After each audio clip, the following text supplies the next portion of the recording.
Bienvenidas, bienvenidos a la ponencia titulada Autogestión del dolor. Bueno, lo primero que deberíamos saber es que 1 de cada 5 embarazos detectados terminan en aborto, la mayor parte de ellos en el primer trimestre de gestación del embarazo. Una cifra que es magnífica, si lo miramos con detalle. 1 de cada 5, el 20% de los embarazos no llegan a término. Y sin embargo, un hecho que es tan habitual, que es tan común, que tiene unas cifras como esta, se vive en nuestra sociedad de puertas hacia adentro. Se vive en un dolor callado, sordo, muchas veces incomprendido y que no tiene ninguna trascendencia social. Cuando nos enteramos de que alguien ha tenido un aborto, las frases "ya tendrás otro", "pues no pasa nada", "esto no es ningún problema", "ya verás tú cómo enseguida te vuelves a quedar embarazada", parece que acompañan a esa pérdida. Parece que no se valora, no se tiene la dimensión adecuada de lo que implica para una familia, para una mujer, haber tenido un aborto durante el periodo de gestación. Bueno, muchas de las que estáis al otro lado del ordenador habéis sufrido esta experiencia, habéis tenido la experiencia de un aborto en vuestra propia carne. Y muchas y muchos de los que estáis al otro lado seguramente querréis acompañar a una mujer que está pasando por este proceso. Vosotros también, como hombres, acompañáis y vivís este proceso desde otra perspectiva, pero también valiosa y también igualmente válida. Por eso es importante que demos sentido, que demos coherencia a este discurso, que empecemos a trabajar sobre qué significa el aborto y sobre el dolor en concreto que acompaña al aborto, que es quizá uno de los temas claves en esto. ¿Cuál es el problema? Yo oigo muchas veces que la pérdida de un hijo no se supera nunca. Suelo oír que el dolor del aborto, de esa experiencia, va a acompañar a los seres humanos, a los padres y a las madres, el resto de su existencia. Es un dolor que no puede callar, que ha llegado para quedarse, para estar ahí siempre. Y a continuación, un miedo también a la muerte muy grande. Un miedo a la pérdida, a volver a experimentar una pérdida parecida. Estos serían problemas, esto sería la visión cultural que tenemos del aborto. Esto es algo que no se supera, perder a un hijo. ¿Qué vamos a hacer en esta ponencia? Yo creo que hay una herramienta básica para poder atravesar el duelo del aborto y es vivir el dolor hasta el final. Darnos cuenta de qué significa un aborto, aumentar la conciencia, vivir la experiencia sin límite y entonces podremos trascenderla. Podremos comprender que el dolor forma parte de la vida, que el dolor puede ser vivido hasta el final y que no necesariamente ha de acompañarnos por los restos, que dentro del dolor hay un mensaje fabuloso y un crecimiento personal increíble, que se puede vivir en mayúsculas y que en realidad no tenemos miedo a la muerte, sino miedo a la vida. De eso va a tratar esta ponencia, eso es lo que vamos a intentar, ese es el puzzle que vamos a intentar montar a lo largo de los próximos minutos. Antes de seguir, quiero contaros algo. Yo he sido invitada a esta jornada, con esta ponencia en concreto, porque hace pocos meses sufrí un aborto espontáneo en el primer trimestre. Nunca antes había tenido un aborto y ha sido una experiencia dura, con dolor, pero también enormemente de crecimiento, con sabiduría, con mucho amor. De esa experiencia es de la que yo voy a hablar aquí ahora, con toda la humildad de no tener todas las respuestas y con el sentimiento siempre de comprender el profundo dolor que acompaña, que puede acompañar a una madre y a un padre en el proceso de un aborto, de una pérdida del embarazo, desde esa humildad, pero también desde ese reconocimiento de lo que se puede hacer con ese dolor, es que hoy soy ponente en estas jornadas. Vamos a comenzar. Vamos a ver en primer lugar qué es el aborto. Mirad,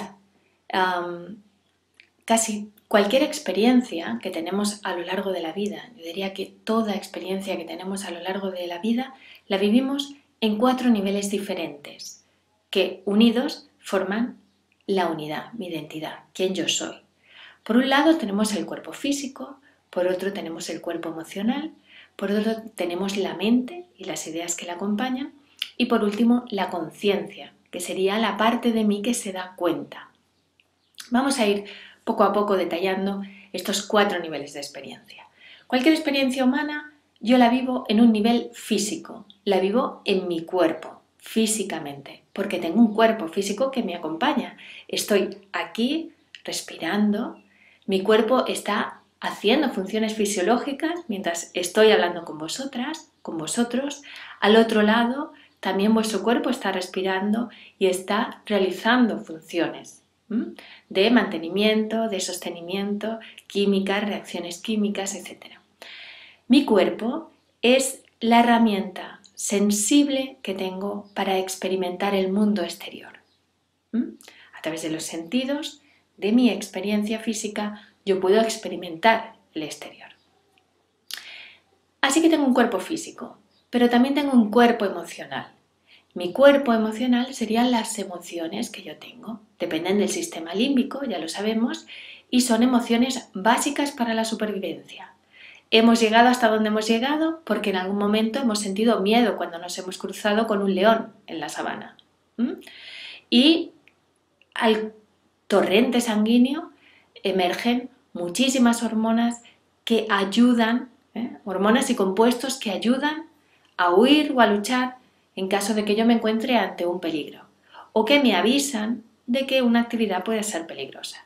Por eso yo no suelo saltar a la pata coja al lado de un precipicio, por ejemplo. Las emociones son útiles, han sido útiles, nos han servido a la humanidad a lo largo de la historia y siguen teniendo utilidad hoy en día. Y ese es mi cuerpo emocional. Un cuerpo emocional en el que le podemos llamar cuerpo emocional, le podemos llamar emociones sencillamente. Pero ante cualquier experiencia que yo tengo ante la vida, siempre surgen emociones. ¿Me gusta o no me gusta? ¿Me da miedo o estoy relajada? ¿Estoy tensa o estoy tranquila? ¿Siento placer o siento dolor? Esas serían emociones que me acompañan en la experiencia vital de cada día. Pero además tengo una mente. ¿Qué hace la mente? La mente traduce lo que me está pasando en el día a día. Ante cualquier experiencia la mente traduce. Filtra la información que estoy obteniendo del exterior. La filtra a través de mis experiencias previas. La filtra también a través de mis expectativas sobre el futuro, de mis experiencias pasadas, de mis recuerdos. Y esa mente genera una serie de pensamientos, de ideas, de esquema mental, a través del cual yo voy viviendo la experiencia de mi propia vida. Y luego hay un cuarto nivel que se llama conciencia, que es la parte de mí que se da cuenta. No pertenece claramente al proceso mental de la mente, por eso está aparte. Es la parte de mí que se da cuenta. Tener conciencia significa darme cuenta. Por eso quien tiene conciencia ecológica significa que se da cuenta de la importancia de la ecología para nuestra subsistencia, por ejemplo. O tener conciencia social implica que me doy cuenta de lo que ocurre en la sociedad. Pues tener conciencia de una misma implica que me doy cuenta de lo que me pasa a mí por dentro, que soy consciente de mí misma. Y a eso se dedican básicamente las grandes tradiciones esotéricas o espirituales de todo el planeta, precisamente a darme cuenta de mí misma a través de métodos como por ejemplo la meditación, que es un darme cuenta de cómo mi mente, bueno, depende del tipo de meditación, pero básicamente es darme cuenta de mi proceso mental. Bueno, estos 4 niveles de experiencia acontecen en cualquier situación. En un aborto no es diferente. En un aborto también hay estos 4 niveles de experiencia activados. Y claro, un aborto se produce físicamente dentro de mi cuerpo. Y cuando se produce un aborto hay unos procesos fisiológicos que se cierran, que se terminan, que se paralizan. Y puede ir acompañado de un dolor físico, un aborto. Y hay una serie de hormonas que dejan de segregarse y empieza otro proceso fisiológico diferente. Pero en un aborto también está presente el cuerpo emocional, seguramente a través del dolor, o de la tristeza, o de la soledad, o del miedo.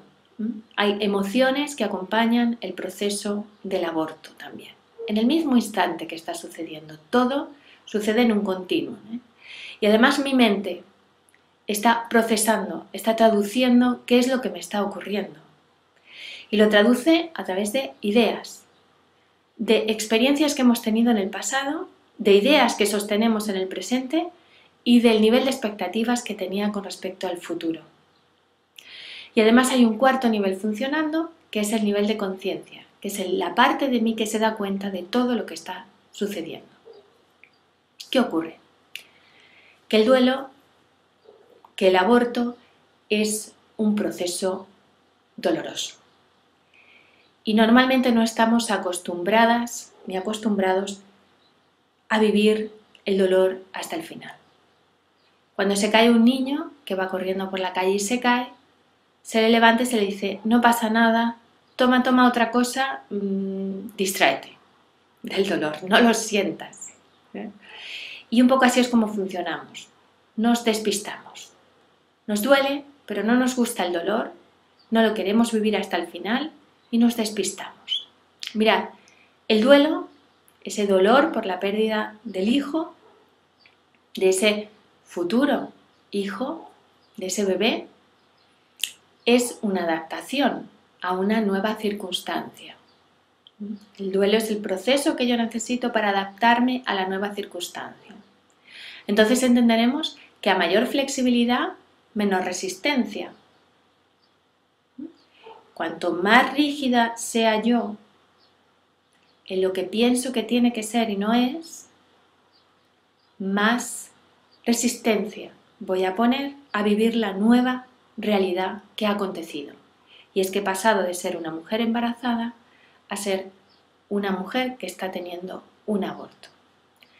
Y aquí se oculta uno de los grandes males de nuestra era, de nuestra época, y es pensar que podemos controlar la vida, que la vida es controlable. Nos hacemos seguros, queremos trabajos fijos, queremos tener una familia y casarnos para siempre, y esperamos así, firmando papeles y teniendo expectativas, que podemos controlar el discurso de la vida, que podemos controlar el transcurrir de la existencia. Y en ese querer controlar el transcurrir de la vida nos encontramos con una de las grandes falacias, y es que consideramos culturalmente que la muerte se opone a la vida, es lo contrario, como la luz y la oscuridad. Y no, la muerte forma parte de la vida. De hecho, si lo miramos bien, nadie va a quedar aquí para siempre y en algún momento de nuestra existencia vamos a tener que despedirnos de todas las personas que conocemos y amamos. Este es el único hecho que sabemos seguro que va a ocurrir y curiosamente vivimos de espaldas a él, como si no fuera posible que mañana, pasado o dentro de 30 años o de 50 vayamos a despedirnos de todos y cada una de las personas que hemos conocido en esta vida. Y además hay otro hecho muy importante, y es que la muerte es un hecho cultural, en gran medida. Es un hecho biológico, seguro, esto es lo único que sabemos.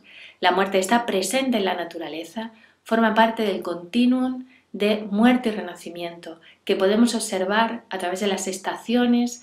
En cualquier circunstancia de la naturaleza vamos a poder observar ese proceso de regeneración, de muerte y renacimiento, pero además es un hecho cultural también.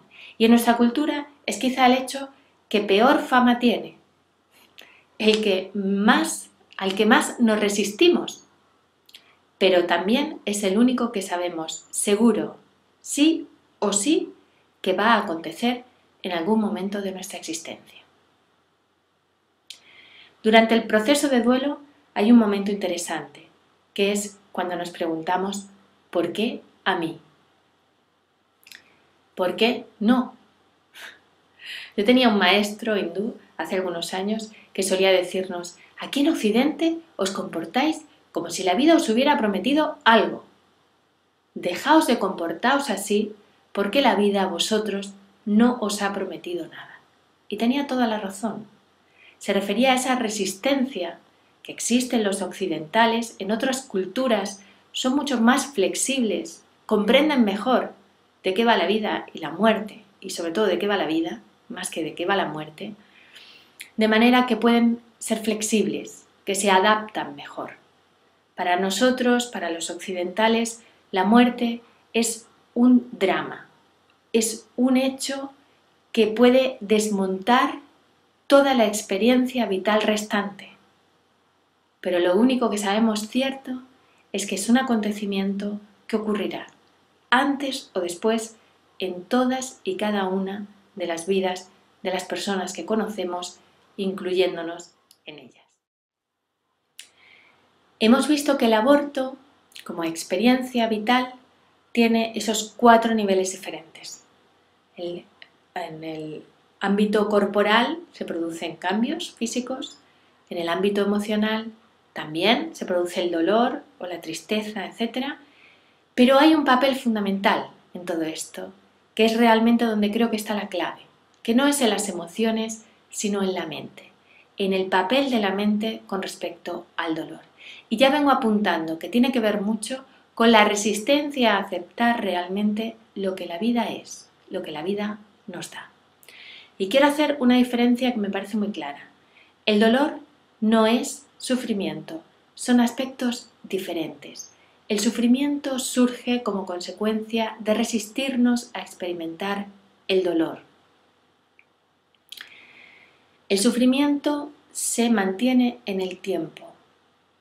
Es esa frase que dice que no se puede superar la pérdida de un hijo, que eternamente tendremos el dolor impreso celularmente por haber perdido a un hijo.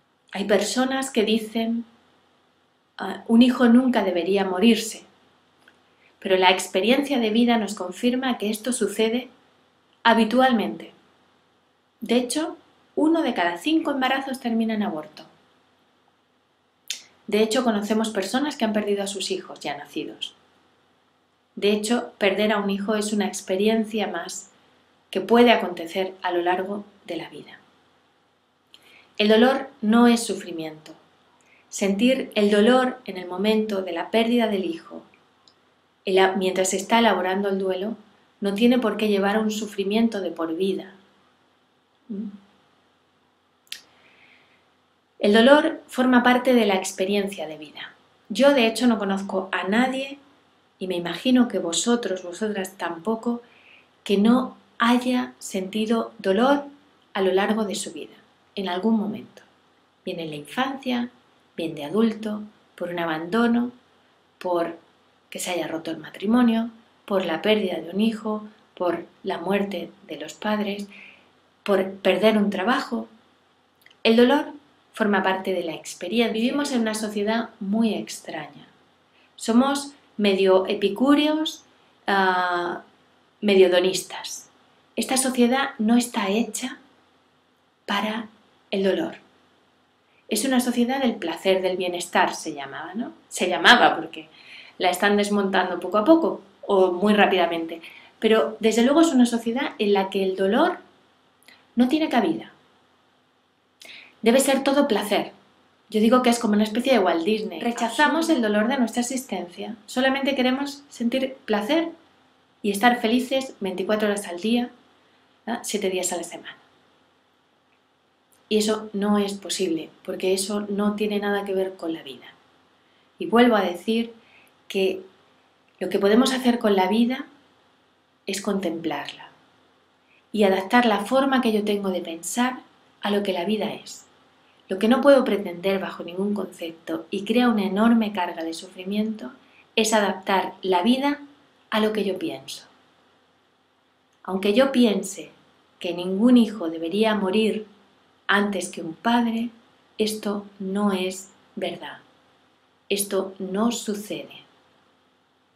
Y lo mejor que puedo hacer es cambiar mi pensamiento y adaptarlo a lo que la experiencia vital me ha ofrecido.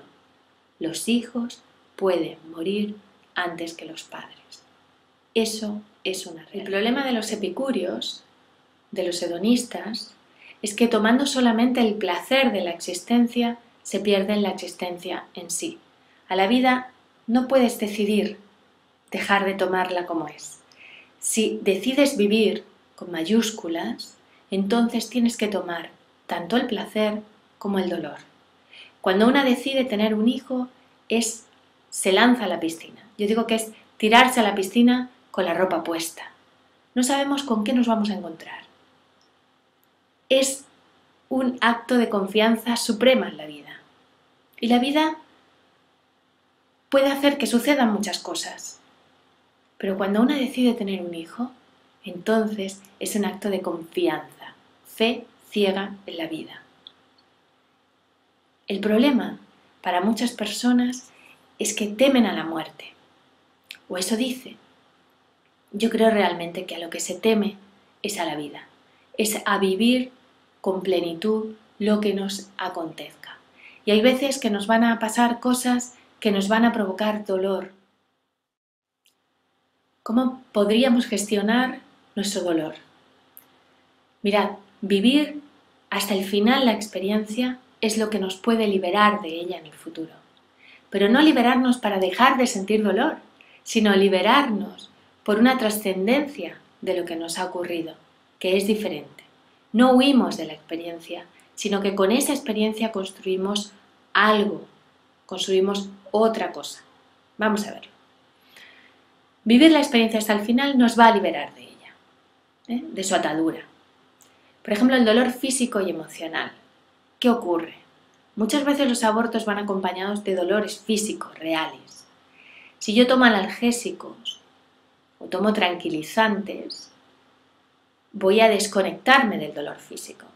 Yo recuerdo en algún momento, a las 24 o 48 horas después de haber tenido el aborto, pues estar dándome un respiro, viendo una película, por ejemplo. Y de repente surgía el dolor físico. No tomé analgésicos y de repente surgía el dolor físico. Para mí fue físicamente doloroso tener el aborto. Y ese dolor físico me volvía a conectar con el dolor emocional. Y me permitía sacar, expresar a través del llanto, pero también de los gritos, pero a través de los golpes, si lo necesitamos, aquello que está sucediendo en mi interior. No tiene sentido hacer como que no me está pasando nada cuando estoy teniendo un aborto. Cuando se está teniendo un aborto, se está teniendo un aborto. Entonces, se vive lo que se está viviendo cuando se está teniendo un aborto. Y se vive a veces con dolor. No todo el mundo, no siempre, en el mismo grado, en el mismo nivel de dolor. Depende de la cultura, de lo que yo piense. Depende de las expectativas que tenía con respecto a ese hijo que estaba en mi vientre. Pero si se vive con dolor hasta el final y se expresa y se abre una. Hace el gesto, es un gesto interior de abrirse para permitirse el dolor, para permitir que aquello suceda. Entonces, en un nivel físico podríamos no tomar analgésicos, por ejemplo, si podemos. O abrirme a las emociones por completo, las que sean, de desesperación, de llanto incontrolado, de gritos, ¿no? De furia, lo que sea, nos lo permitimos, lo expresamos.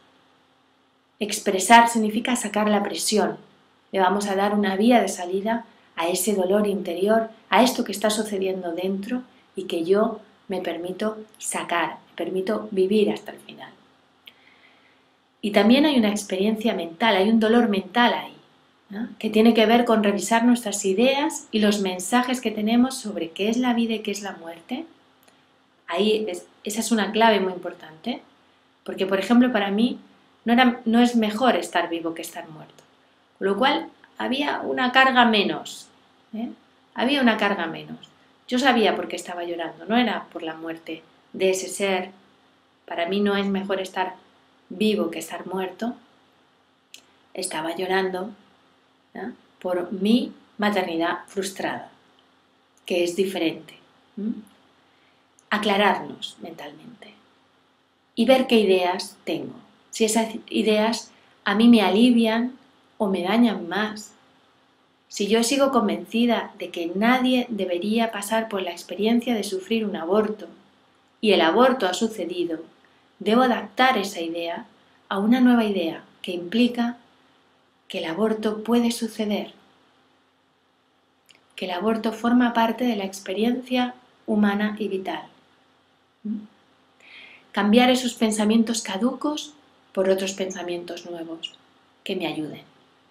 Mirad, hace poco fui a una formación de doulas y la mujer que estaba allí me contaba que muchísimas mujeres estaban teniendo abortos espontáneos, pero muchísimas mujeres que estaban haciendo la formación, gente de alrededor. Su teoría es una mujer muy espiritual.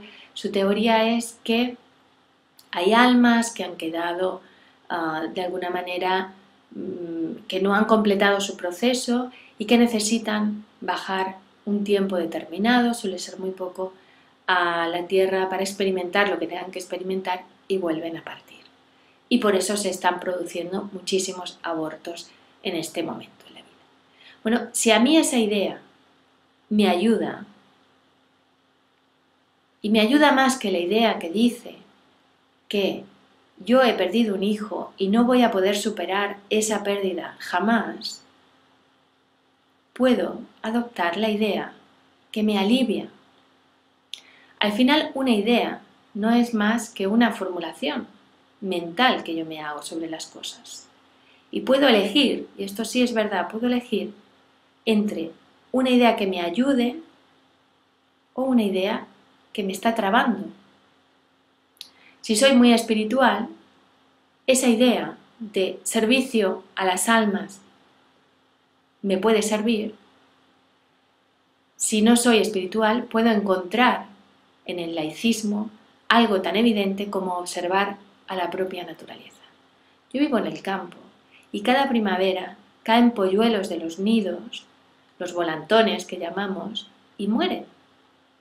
Cada primavera hay pollitos de pájaros muertos en mi jardín. Termino por comprender que la muerte y la vida forman parte de un continuum, de un proceso, que son una única cosa y que por lo tanto es algo natural que puede acontecer. Puedo adaptar las ideas que yo tengo sobre esto a la realidad que observo en la misma naturaleza. Y luego en el nivel de conciencia. Cuando sucede el aborto, estar en estado de alerta, observante, permitiendo que todo suceda, observando profundamente cómo estoy, qué siento, qué estoy pensando, qué me está ocurriendo. Ese estado de alerta, de conciencia máxima, lo puedo tener durante el momento en que se está produciendo el aborto, pero si no lo he hecho en ese momento, puedo hacerlo en cualquier otro momento después. Puedo recordar el aborto con ese nivel de conciencia más elevado, permitiéndome liberar todo aquello que había quedado en el interior y que no había sido liberado. Muchas personas temen volverse locas si hacen esto. No es posible. Y de todas formas, si se tiene miedo, siempre se puede hacer acompañada de otra persona. Pero en principio es un proceso natural de limpieza interior, porque cuando tenemos la conciencia elevada, cuando nos damos cuenta de algo, eso es un anclaje que nos va a impedir siempre llegar a la locura o llegar a hacer cosas extrañas. No es posible. Es algo más fácil. Es que si tengo llanto, lo saco y me doy cuenta de cómo ese llanto está saliendo a través de mi garganta, de cómo esa emoción fluye hacia afuera. En eso consiste, no hay más. Si siento mucha ira, puedo empezar a golpear un cojín mientras soy consciente de cómo esa ira está saliendo de mi cuerpo a través de mis manos. No hace falta hacer nada más. No nos vamos a hacer daño, no nos vamos a autolesionar, no vamos a hacer daño a nadie. Es algo íntimo, es una descarga, es una limpieza interior. Es muy importante también no pensar sobre lo que me está pasando, sino experimentar lo que me está pasando. Es diferente. La conciencia no piensa, no razona, solamente registra lo que está sucediendo. No hay un bueno y malo, no hay un juicio, solamente permite que suceda lo que tiene que suceder y lo registra. De manera que si 1 de cada 5 embarazos terminan en aborto en algún momento, más las muertes perinatales. De manera que si este es un hecho tan evidente, cambiar nuestra forma de pensar, de mirar sobre él, puede ser básico para después sanar esa experiencia. Cuando se ha trascendido el dolor, cuando se ha vivido hasta el final sin límite, entonces podemos ver la luz al otro lado. Podemos ver la serenidad, la paz y la sabiduría que nos ha traído esa experiencia y transformar el dolor en conocimiento. Espero que os haya ayudado.